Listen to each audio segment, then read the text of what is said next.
Good evening and welcome to another edition of PharSide Pholios. We are kicking off our month-long celebration of National Reading Month and National Literacy Month with a special series of author interviews along with our daily social media posts and weekly posts. All things reading, all things books, all things authors, all the time here on the Far Side. And with us today is our special guest, Nathan Ogloff, who was born in New Westminster, British Columbia, has had a fascination with story ever since he wrote a couple of pages to a time travel book when he was in third grade. All right, so a great time to start all of my young readers and young writers to begin that process of writing and dreaming big, all those young authors out there. He believes we live in an interesting time that seems to be on the nice edge between a spectacular future or an abysmal landscape of decay. That seems to be so. Through his stories that force us to take a deeper look at ourselves, he aims to foster a world of mutual understanding. Although not the most qualified guide to fix the world's problems, his writing just might give those that are an idea of how to do it.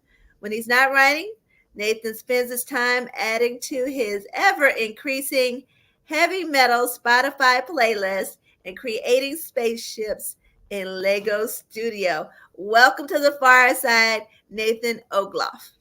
Thanks, Monica. It's a pleasure to be here. All right, we are going to dive in to this book, The Sapien Empire. Now, the prologue opens up with, "It's about time someone in this broken society did something right." Now, how does this opening sentence set the scene for what's going to unfold in this story? Well, it lets you know that he's living in a society where there's a lot of problems, and that line right there says that the problems have persisted for years upon years upon years, and no one's really done anything about them, and a lot of people feel like it's futile to fix it. And so some people, when that happens, it just builds up to a fever pitch where it's like, I just want this to go away. I'm going to take charge in my own hands. It's kind of like if you have a job and there's like some area that needs to get cleaned up and no one's doing it and you're getting sick and tired of doing it. If you're a guy or a person who just takes matters into his own hands, you're going to just say, you know what, I'm just going to get a broom and clean it up myself, right? So it sets the story up for that. And so with that line and especially that opening scene, you're left wondering like, okay, well, how is this all going to play out? And the chapter also, this beginning chapter opens kind of with the building construction of this machine Mm-hmm. by Shindo, Mm-hmm. gifted engineer. But what's the purpose of his design and what result is he expecting from his effort?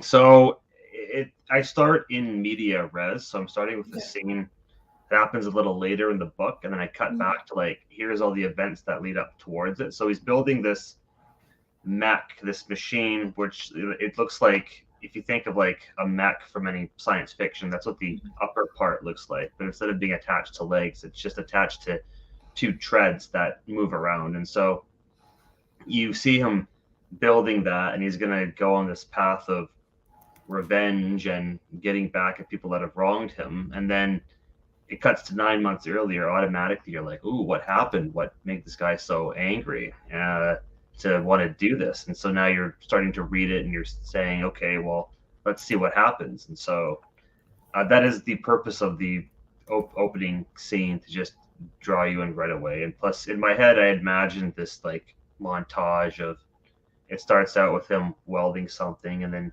going here, making this, hoisting that, pumping this into here, and then it ends with like this mech, and then cuts to 9 months earlier. So it like, at least for me, I thought that was pretty intriguing. So that's the idea of the scene.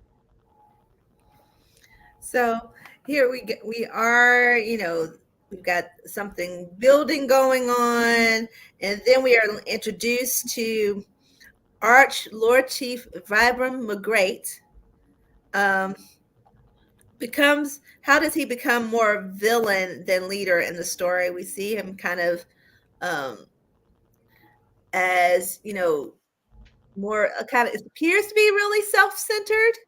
Um, and trying to, you know, garner, the praise of and recognition and loyalty of his people.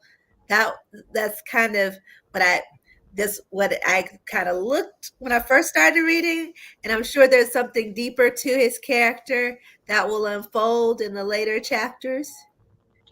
Yeah, so his name's actually pronounced Vibran Magrite, and My right, okay. I would say he's the villain overall. I mean, he is introduced as the main antagonist in the story and as the leader, and I mean, he's just like whatever you think of with any dictator, narcissistic, self-centered, sociopathic, willing to do whatever it takes to maintain his power, and anybody that gets in his path has a reckoning coming from him. So I do set that up in that next scene very strongly, and Mhm. so automatically, okay, this is the guy in charge, the villain. He's the warlord, the tyrant that's ruling this world of decay, and from there, it's okay. Well, let's see how this plays out. Okay, so from there, where the pace is keeps going and going. I mean, he's hungry for power and recognition of that position. Um, how will his kind of that thirst for power and control impact those who serve him as well as those who are conspiring against him? So I shouldn't spoil too much, Okay, but so no, it's okay. I won't say much, but basically, when we start at the beginning of the story, he's already actually conquered three other city states in addition to ruling his own city state, and he's created this realm called the Domain. So he already has the power, and so now he wants to maintain that. And what he does to people that try to wrest that away from him, well, it's not nice things. It's think of the worst thing possible you can do to a person, and then multiply that by 10. That's an idea of what he does, and also he'll make sure that other people watching that, it's really hammered into them what happens when you cross them. And so there's a scene in which, like, I won't give too much away, but he's basically like torturing a guy. But he's not torturing him. He's getting somebody else to do it for him so that other person can prove their loyalty to him. So it's something like that. I mean, if you've ever read the Dictator's Handbook and looked at sort of like the rules of gaining and maintaining power, there are certain tactics. And Mhm. so one of those tactics is like, there's that intimidation tactic, which I hate to say it, it can be quite effective. And so, like I said, willing to do anything and everything to maintain his position of power. Okay, so you've got a number of characters that are introduced, um, like within those first few chapters. Um, how do they kind of go undergo that development? From somebody like Shindo, who's smart and um, has all these ideas in mind that he wants to accomplish. You've got the Lord Chief who's in power, and then you introduce some others that come into play. How did you approach your character development so that they could, grow throughout this book? So I had to have a plan of introducing qualities of them a bit over a time. You can't just do an info dump right away. And so with Shindo, for example, his character development is mostly um he's got like a sort of a path of retribution he wants to go on because he feels partly responsible for helping Vibrant Magrite attain his power because Shindo's the one who designed machines that the Archlord Chief used. And so a lot of his growth is just involved with pushing his comfort zone. So I mean, he understands that he's got to do something good, but like it feels unnerving. You're gonna have your heart racing the whole time. You understand the consequences of crossing this guy, but you also understand the consequences of just letting him continue what he's going to keep doing, and that those have longer term consequences. And so it's pushing his comfort zone because, in a sense, you have to sort of sacrifice part of yourself for the greater good. And that's a bit of Shindo. And then there's Vibran, which is you learn a lot about him from just him espousing knowledge to his under lord chief, which is a second in command, and the under lord chief's name is Vic. And so you learn a lot about how he approaches problems of lines of power and how to deal with people that are out of line and sort of what you would do in certain hypothetical situations. And then Vic has development simply by being there and listening and learning and approaching problems his own way in certain ways. And you also learn a bit more about him as we explore. So they roll from a compound called, or a fortress, so to speak, called the Wolves' Den. And so you learn a lot about sort of what's in store for him when he becomes Arch Lord Chief, and sort of like what kind of luxuries you get to have as they explore the Wolves' Den. And sort of like the reasoning behind why they think they deserve to have those luxuries. And so it's a bit of a difficult question to explain, but it's basically Mhm. I want to say it's a cat and mouse game where it's like you're chasing one thing and then that other thing's chasing another thing, and so they kind of play off of each other, and that's how I drive the story forward.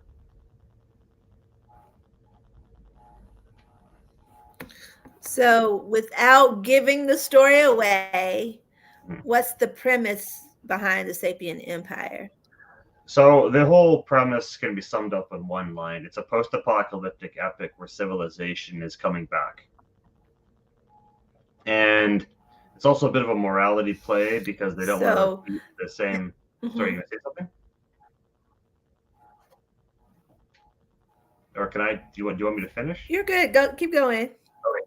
Okay. So Yeah. Uh huh. yeah, it's also a bit of a morality play because um they don't want to do the same thing that happened in the past. They don't want to repeat the mistakes of the past, and this whole cycle of we just keep doing the same bad behaviors. We keep falling into the same sort of traps, and so over the course of the series, you take a deep look as to like why that's easier said than done, and why people do what they do, and how you can mitigate that, and how sometimes it's not possible to get rid of it, but you can heavily reduce uh, the impacts of certain malicious acts. As again, you try to make the world a better place, and I started exploring that in the first one. The second novel ramps it up a bit, and I'm going to spend about 8 books in the whole series figuring it out. So I hope everyone enjoys it because you guys are in for some good stuff. Well, I'm off to a good start, and so hopefully, if I keep my pace, peace, it'll be my it's my at least be halfway through during my spring break, during spring break coming up. So this is my spring break read. So thank you for contributing to my leisure reading. And I think this is so far it's been really good. And you create images. You do an excellent job of creating images. And the thing about I get this genre um, of writing, you've got this big, expansive empire, this whole world. Um, so how did you go about kind of fleshing it out? Because I know that, world designing, creating empire, creating um, takes a lot of, kind of detailed thought and all those kinds of things. So how did you go about, kind of fleshing that all out within the Um, narrative? so it helps if you sort of write down some principles that keep you very grounded in what you want to accomplish. And when you feel yourself veering off target, you kind of relook at them to get you back on track. So I just wrote down, what is it that I like about post apocalyptic? Mhm. What does post apocalyptic mean in general?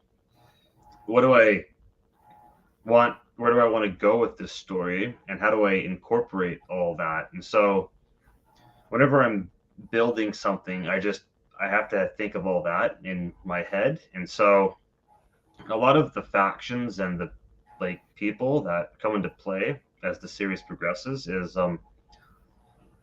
everyone has a different version of what better is. Like my version of better may not necessarily be your version of better. And so Mhm. I keep coming up with like, oh, this would be kind of an interesting idea of what better is. Oh, this is something people could possibly think is better. And so I always take those ideas and incorporate them into like the next or upcoming factions I'm going to deal with. In the case of the first book, there's really only three main factions to deal with. You have the people of the domain, you have these other people from the interior called rust raisers, and then you have another people from the interior also called off gridders. And so I had really settled on this idea of I kind of want these two broad types of societies in my world. You have one type, which is what you think of when you typically think post apocalyptic, like Mad Max. And then the other type are what you think of when you think more dystopian, because like there's a lot of these like remnant city states that still exist, so they have basic elements of the past that still linger around with them. And if you were to like just look at those cities, they may have a bit more of a dystopian vibe than post-apocalyptic. But how I went about it is I just played around with a bunch of ideas until I sort of settled on something and said, I keep coming back to this. I'm going to use this, and this is going to be in the story. I'm going to roll with this, and that's said and done. So this is, you mentioned that this is like a part of a series. So Sapien Empire is book one of that series. And so we're looking at an 8-part series total, Eight, yeah, possibly. eight books total. So I've already written the first draft of the second one. I have to start Hmm. working on that again in April because I got to get it ready for November. And then I've started planning out the third and fourth ones already. That's that's some good planning and organization there, and the work that it takes to for this particular genre. Some writings may appear to be kind of cookie cutter or cookbook, that there's this exact recipe you follow and voila, you have cake, or you have chocolate chip cookies. But this particular genre, when you're writing apocalyptic, can go into so many different directions and facets and things that the time that you take to you know build and tell the story and develop the characters across time and space, and you've got people groups and settings and all of the action that takes place. So it's definitely a work that's appreciated from those who read as well as those who write. So since this is the first in the series, are we going to see some familiar characters follow along into the second book? Because sometimes even in a series, you know there are characters who may not make it to book two. Yes, definitely. So there's characters that are in book one, they go over to book two. Obviously, there's characters in book one that don't make it. And then I also introduce new characters in book two. And I'll be introducing new characters in book three, book four, and there's always going to be someone new coming into the mix throughout this my total planned series. Okay. Since the release of book one, are there some things from book one that you didn't that you wanted or thought should be addressed in book one, but may come out in book two, or maybe even in a later book? The only thing I can really think of is in book one, I didn't really get too deep into, like I said, like a lot of ideas of like what makes the world a better place. I mean, I have some ideas here and there, but I don't think I was taking too much of a deep philosophical dive into it. And then in book Mhm. two, I think I start addressing that a little bit better. I start getting into like some factions that have ideas for what they think better is, and really getting behind the reasons behind it. And so Yeah, a lot of lessons were to be had from writing book one, and I think book two so far has gone a lot smoother for me. Now, have you been able to kind of maintain the consistency of story with, kind of what the world looks like in book one to what it has become or will become, you know, in the following um book? Sorry, can you say the question again? I don't think I quite. Okay. Oh, sorry about that. So have you been able to maintain consistency, with, what the world looks like, or what it has become or what it's in the process of becoming throughout the series? I have, although I had some issues with it in the past. I kind of had this like tendency to want to keep going fantasy as opposed to post-apocalyptic. But I've the storytelling and the world building has gone through several iterations, and I have Mhm. um locked on to something I really do want. But I think one of my biggest problems also is that like the world isn't static; it changes over time. So it's one of the challenges has been saying, okay, like what technologies are getting introduced or reintroduced in each story, what makes sense at this point. And so I think I've done a good job with that between the first and second books. Now the third and fourth books remain to be seen, but I've had a Mhm. broad plan of like, well, this is where I want to end up. Like, what steps would you take to necessarily get there? And then just outlining that in each book and saying, well, in this book, these are what's gonna happen and nothing else. So it's been a bit of a challenge, just like the whole book, but I've managed to make do with it for sure. So did you what are some things that you drew from to, develop this empire? I mean, like present scenarios, present events, current events, historical references, cultural or social references. When you were those some things that came to mind when you were constructing the Sapient Empire? Yeah, the real world definitely has done a lot of inspiring me, especially with a lot of recent events. I would say, in terms of like actual stories, I draw a lot of inspiration from Dune, Mad Max, Fallout, Metro 2033. But I do listen to a lot of like podcasts on say both sides of the political spectrum, and so Mm-hmm. like I would say that is a firm um, influencer on me because it's two different sides that have an idea of what better is, and so I kind of like listen to both and figure out like, okay, why is there this discrepancy? And then sometimes I learn stuff from it, and I'm like, okay, well that's some interesting. That's an interesting aspect. Didn't think about that before. That's something I should consider going forward with my novel creations because I'm always driven with this idea of if I can make it work in the real world, it'll work in my story, and it only works in my story if it can work in the real world. And so, yeah, the real world inspired me, and I always just sort of process it in the back of my head, and sometimes that's when I get my best ideas. So now that you've got the first book under your belt and you're in the throes of, book two, do you feel like you found your niche in this apocalyptic genre of, or are there some other genres that you, after you finish this series or maybe in between books, that you want to explore? Well, I think I'll be doing sci-fi for quite a while because Hmm. this book series itself is part of a larger sort of scope I want to do, where I have series that sort of like are canon with this universe and they continue afterwards. So I'll be at that for a while. But there is also a fantasy series I would like to make also if I can get around to it.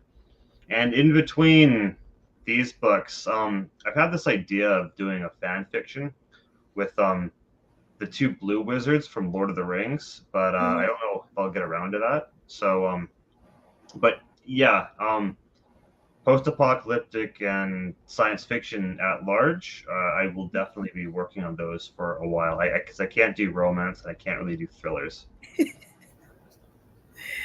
Okay. So, all right. So, science fiction and fantasy are things we can look for. Our readers and viewers will be able to look for from you in the future. Are there any, are there specific themes that you are very interested in exploring in your writing that, kind of drive your writing, that are your go to topics when you're writing or when you're kind of thinking about writing, that I got to write about this, or I heard about this, there's a story in there somewhere and I got to put it on, put pen to paper, so to Um, speak. I sometimes just come up with interesting ideas, and I'm like, I gotta show this to someone. So like, I make Lego spaceships because I get these ideas, and then I'm like, oh, I gotta show this to someone. It's so awesome because I like that high of blowing people away. Um, it, it, so basically, with the Sapien Empire, I'm just trying to solve a problem. It's like you have this world that's really sort of decayed and chaotic. How do you make it a hell of a lot better? And then there's a series coming up, which I won't spoil too much of it, but it's like, okay, here's the possible consequences of having a world that's too good. Let's like roll with that and say like, okay, like what would the consequences of that be? It's something I have coming up in the far future. Don't know when I'll get around to it, but with those two particular series, that's like the main driving force behind them. All right. So, um, if um, if there was, I guess, life lesson or um, practical application that a reader would walk away with from the Sapien Empire, what would that be? Uh, I would say it's. I would say even we live in a world that's so complicated that even if you were a leader that had the purest of intentions, you weren't accountable to anybody. You could just make the world a better place because you genuinely wanted to. You would still have problems you had to deal with because there would there's problems that are complicated and there's always these trade-offs and advantages and decisions that aren't always that straightforward, and no matter what you do you're going to upset someone. So I would want people to just walk away saying there's more behind the curtain than I think you realize. And so it's always good to take that into consideration whenever you have an Mhm. issue with the world or something's not really going your way, or just to step back a bit and just take some perspective and say, okay, well, hold on, maybe the way I'm perceiving this isn't necessarily correct. I would say that too. Just take a moment to just reevaluate if your Mhm. perceptions of people and the institutions and organizations we have in place are correct or the proper way to go about things. All right. Words of wisdom from our author on today.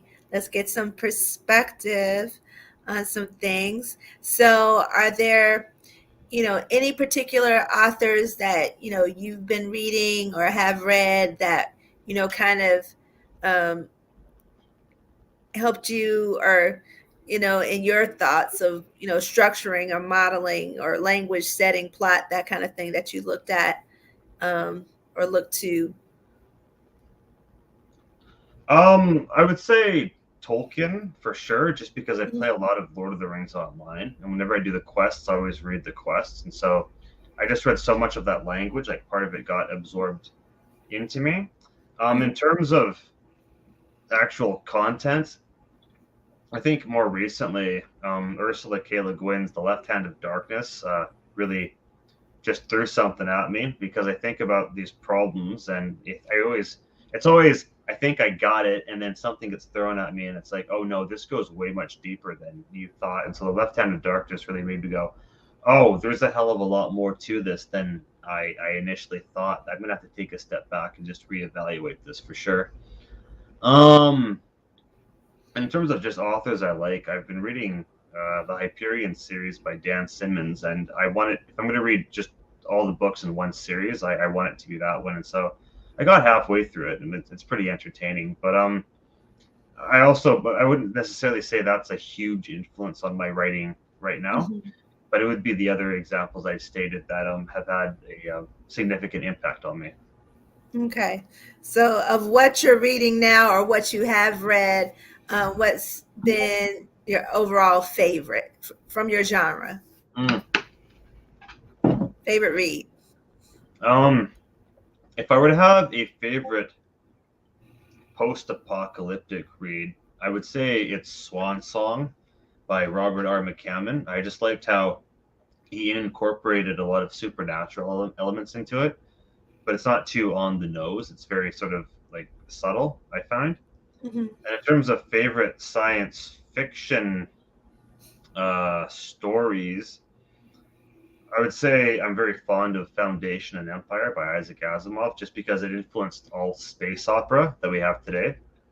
And I have said that the Shrike from Hyperion has to be the most metal thing I've ever seen in science fiction. As a guy who likes heavy metal, I just really liked it. And so, yeah, those are the best responses I can give at the moment. All right. So, how can our viewers and those who will watch us by replay, Mm. um, how can they catch catch this book, pick up this book, and connect with you on your social media? So I have my books available on Amazon, Apple Books, Kobo, Nook, and Google Books, and they're available for ebook, paperback, hardback, and soon audio. And you can connect with me and find all my social media at www.nathanogloff.com. And I'd love to hear from you guys and love to see what your thoughts are on my stories. I always love hearing feedback. Awesome. So we'd like to thank you, Nathan Ogloff, for spending this evening with us and wish you continued success with the Sapien Empire and all of the rest of the series and all of the wonderful projects in between. And we're going to tell our viewers here on the Far Side, make sure you're staying tuned to the Far Side Co-ed Book Club Facebook page for more author interviews and posts as we celebrate National Reading and National Literacy during the month of March.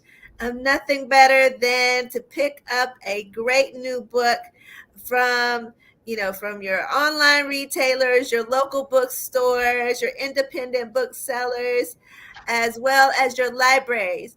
And if you cannot find it in your library, ask for it. Create the demand, and guess what? They'll put it on the shelves. They will. Believe me, I know. All right. So thank you, Nathan, for joining us on today. And to our viewers, until next time, many roots, many voices are a part of the infinite story. So plant your seed. Have a great and wonderful evening.